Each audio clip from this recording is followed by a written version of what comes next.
The year is 434 BCE, and the Jewish king Jeconiah stands waiting apprehensively behind the walls of Jerusalem.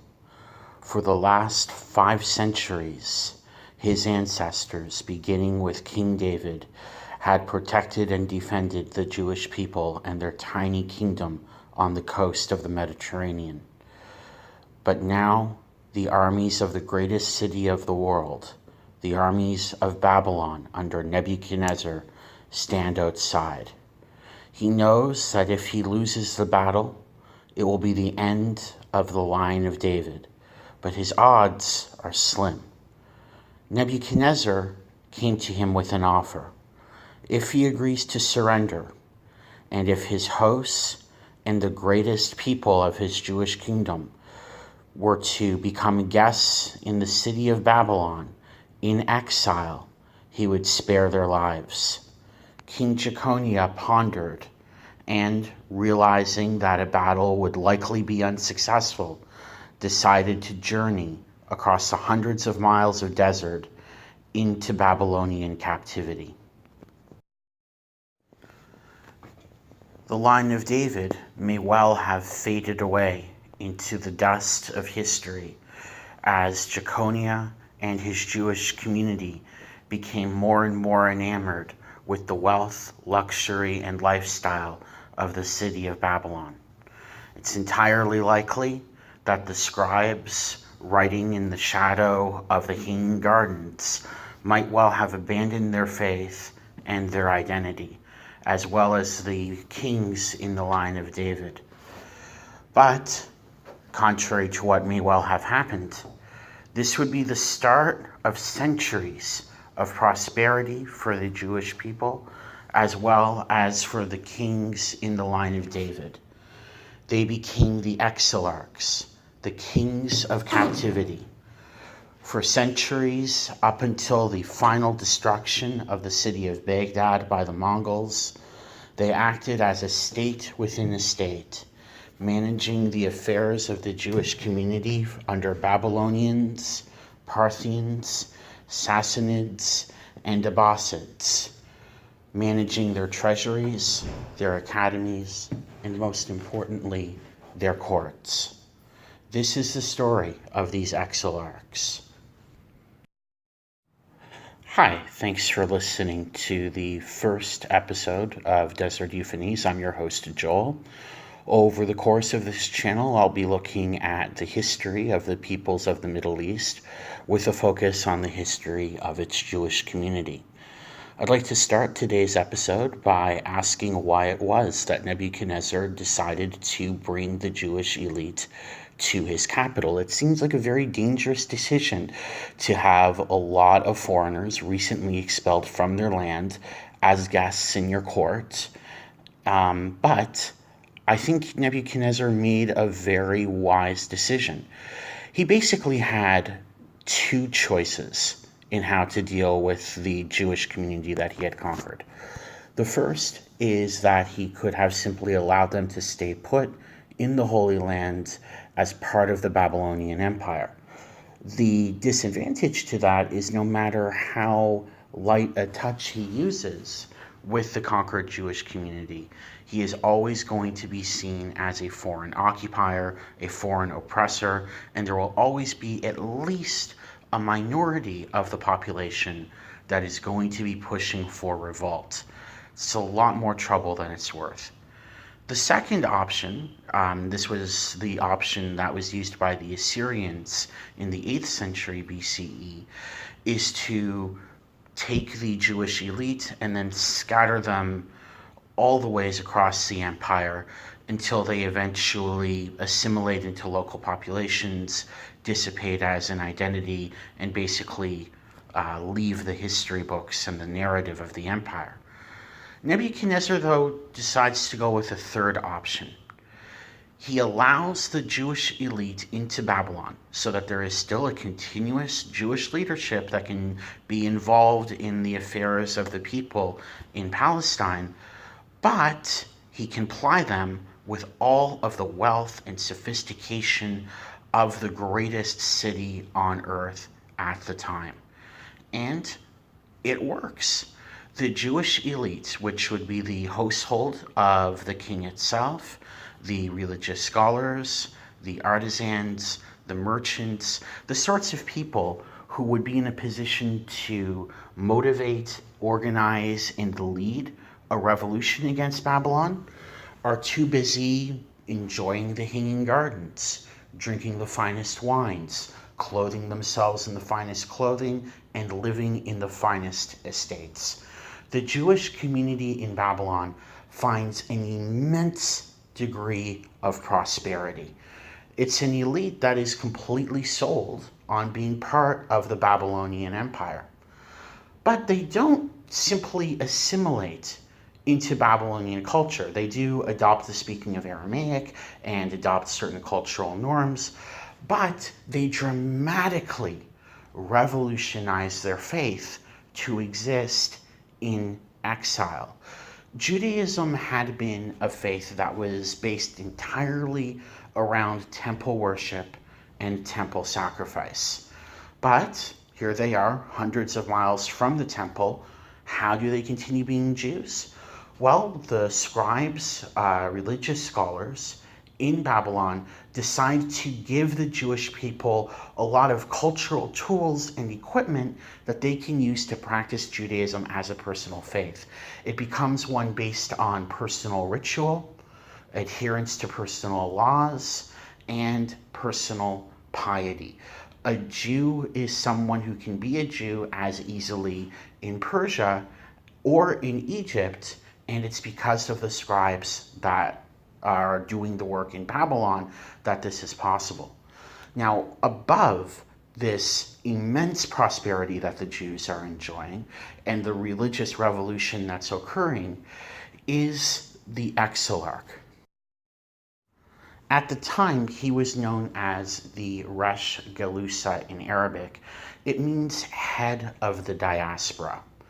Now, his job was to tax the Jewish community and give a portion of those funds back to the central imperial treasury of Babylon, to run the social services that existed for the Jews. So that would be everything from hospitals to the upkeep of public buildings, roads, and so forth, as well as managing the affairs in the marketplace, particularly when it came to fraud prevention. It was his job to appoint the officials that would make sure that in the marketplace, Jewish marketplaces rather, the weights and measures would be correct. His most important duty, however, was not these secular roles, but rather to maintain the continuity of Jewish religious law. It was his responsibility to make sure that academies were built for the training of religious scholars, as well as that courts were up and running for members of the Jewish community, which covered both civil and criminal cases. His retinue was constantly a whole host of religious scholars. He would be educated by them. He would discuss the issues of the day with them. That was his most important relationship. In fact, the Exilarchs did not become such simply by being the firstborn of the last Exilarch. There is a requirement that they belong to the host of David, but that can be any male within the host of David. It was the Jewish religious authorities who would look at every male member of that house and say, we believe that this one is the most pious, this one is the most learned in the law, this is the one who can best upkeep the glory and honor of the religious courts, and they would recommend that person to the Babylonian and later Persian and Sassanid emperors to be the next king of the exile. The Exilarchs were treated extremely well in Babylonian society. They were acknowledged as someone of noble rank by the Babylonian nobility. They were immensely wealthy personally. Most of their clothing was made of silk, and they were said to wake up, work, and sleep to the sounds of the finest musicians in the Babylonian Empire. Now, the Babylonian Empire eventually gave way to the Persian Empire, and life dramatically improved for the Jewish community. When Cyrus the Great became king of the Persians, he was not only tolerant of his Jewish community, but he actually interpreted the state religion, Zoroastrianism, to integrate them as heroes in the Zoroastrian narrative. I would love to do a video on Cyrus and his religious motivations and worldview down the road, but the long and the short of it is Cyrus looked at the various religions in his kingdom. He ruled over a very pluralistic, multicultural, multi-ethnic empire. And rather than trying to force a conversion to Zoroastrianism, he simply said each of these deities and local religions are in fact worshipping what more or less amounts to the archangels of the Zoroastrian religion. When Cyrus allowed, or more or less ordered, members of the Jewish community to go back to the Holy Land and rebuild the Temple of Jerusalem, he wasn't doing it merely out of concerns for political propaganda to rally various people to his side. He literally believed that the temple had to be in Jewish hands because he believed that a final apocalyptic conflict was going to occur in the very near future, and so returned all of these local religious elites who were sent into captivity by the Babylonians to their homelands, basically to prepare for a spiritual war that he thought was on the horizon. It's very, very interesting what his motivations were. But what's also interesting about the story of Cyrus and sending the Jews back to Jerusalem, it was actually a minority of the Jews who go back to the Holy Land. He doesn't get all of that many to go from the city of Babylon and the other great cities in the empire. I've heard estimates as high as 1 in 5 people in the Persian Empire being Jewish, and the majority of those Jews choose to stay and live in the comfort, luxury, and sophistication of the cities in Persia. And over that population rules the Exilarchs. Now, unfortunately, the information historically is pretty sketchy as to what was going on among the Exilarchs during the time of the Persian Empire and later during the Seleucid Greeks. The historical narrative does pick up again in the Parthian Empire, which is basically what the Persian Empire was known as in around 200 BCE to 200 CE. The Jews were a majority nowhere, but a minority everywhere. Across the Parthian Empire, you would have Jewish quarters in each of the major cities. In those Jewish quarters, it was entirely the Jewish world. So you could go through the whole empire as a Jew, hopping from Jewish quarter to Jewish quarter in the great cities, where you would see marketplaces selling all of the best materials from around the empire and around the world. You would hear Jewish musicians playing.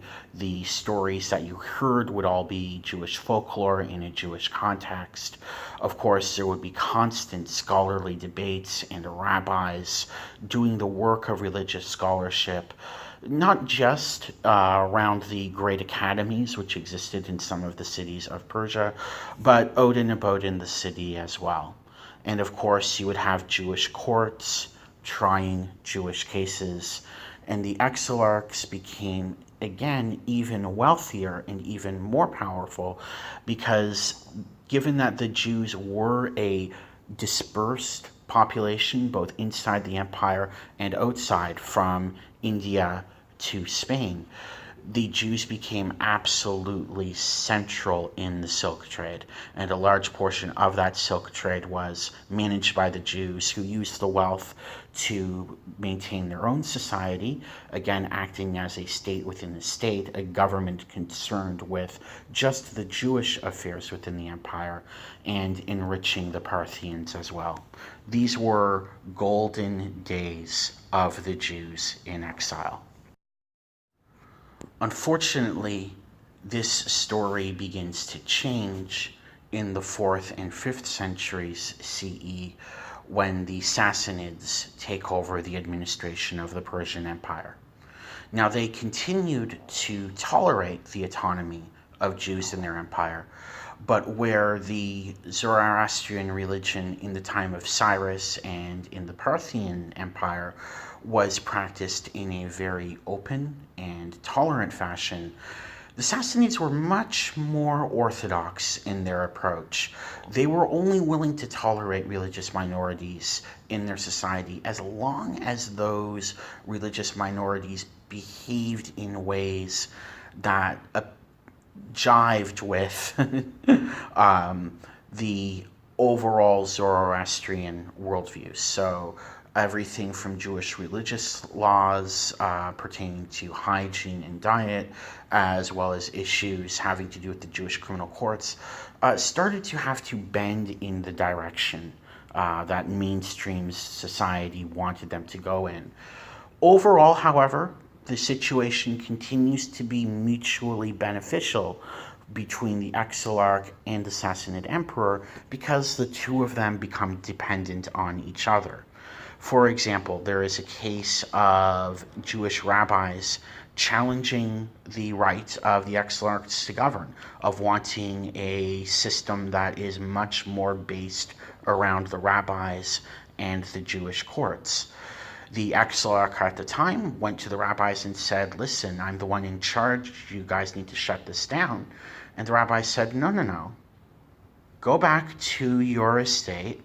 We'll think it over. We'll deliberate. And we'll let you know what the future of your rule and the rule of the next Exilarchs will look like. The Exilarch had no choice. He couldn't butt heads directly with the rabbis. After all, it was them who provided him with a great deal of legitimacy. But the Sassanid emperor could not allow the authority of the Exilarchs to be questioned. The Exilarchs are the middlemen, the ones who are the grease in the gears who keep society functioning. They can't allow this kind of conflict to go in the rabbi's direction. So they simply find the rabbis who are spearheading the effort to challenge the authority of the Exilarchs and have them executed. Really simple. A second reverse side of this can be found in the rabbis' opposition to what was called the head tax. This was a special tax that non-Zoroastrians had to pay within the kingdom.